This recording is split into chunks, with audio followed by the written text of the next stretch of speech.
Hello guys, eto na naman tayo. So for today's video, i-share ko sa inyo ang isa na namang food trip sa bagong pinupuntahan ng mga Davaoenyo na Sanggupsal Buffet dito sa SM City, Davao. Syempre, kasama pa rin natin si Mrs. at mga special na mga bisita. Kararating ko pa lang sa bahay, binulaga agad kami ng mga bisita namin. Well, binisita lang naman kami ng mga magulang ni Joy. Kaya, imbis na magluto ng ulam sa bahay, ay napagdesisyonan namin na sa labas na lang kumain. And by request, gusto ng mga bisita na kumain sa SM. Well, ano pa nga ba? Wala na akong pagod-pagod at pahinga-pahinga ay pinaandar ko na agad ang sasakyan at umalis na agad kahit umuulan. Maya-maya pa ay nakarating na agad kami sa SM City, Davao. Medyo maulan pa naman din nang dumating kami dito. May pinuntahan lang saglit si na Joy at pinauna na ako dun sa venue na kakainan namin. Ano ang name ng restaurant? Well, dito sa Sumo Nico Unlimited Japanese Barbecue. Matatagpuan lang naman ito sa second floor ng SM City, Davao. Napagitna lang siya ng SNR at SM Cinema. Maraming mga choices ng mga raw meats ang pwede mong isangyup. 599 pesos ang rate per head nila dito. Affordable at magaan lang sa bulsa. Not bad na din on any kainan occasions or kahit mga ordinary days na food trip ninyo. O diba? At kahit saang angle, may mga nakakabit na mga flat screen TV at mga pinapalabas nila puro anime. May Bleach, may Dragon Ball, at ang astig sa lahat, may One Piece. Kaway-kaway sa mga mahilig dyan sa anime. O diba?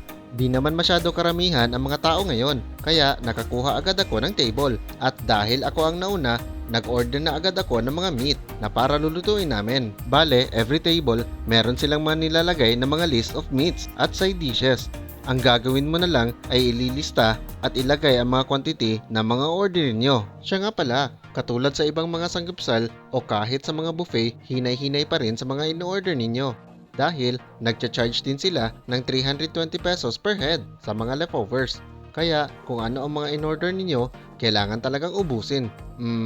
Oo nga pala, ito nga pala ang mga meat na available dito sa pork menu: pork belly thin cut, unmarinated pork belly, kurubuta or Japanese black pork, black pepper pork belly with teriyaki sauce, spicy pork belly, at Japanese kurubuta ham. Sa beef naman, US premium beef thin cut, US premium beef with teriyaki sauce, Wagyu beef, at US marinated beef. Sa chicken, teriyaki chicken at Japanese spicy chicken.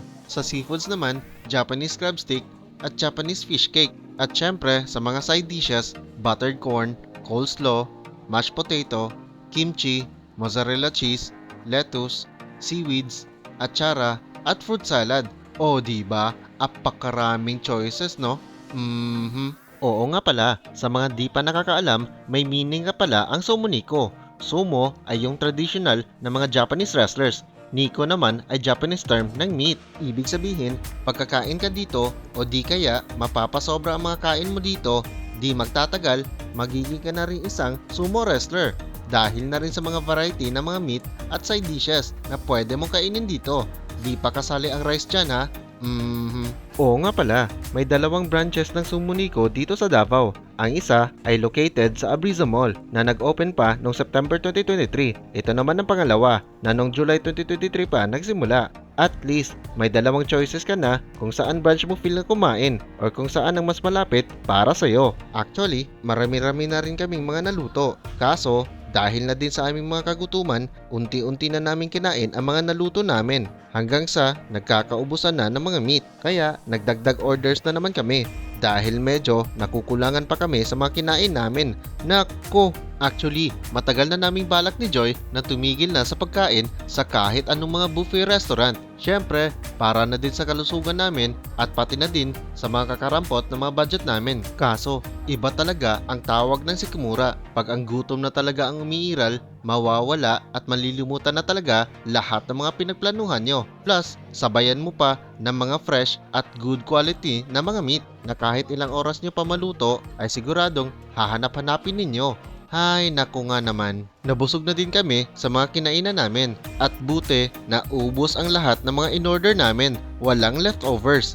Nagbayad na agad kami ng bill sa kinainan namin. Maya-maya pa ay dahan-dahan na agad kaming umalis. Well, thank you so much Sumo Nico. I'm sure babalik at babalik pa rin kami dito dahil sa sarap at quality ng mga pagkain nyo dito.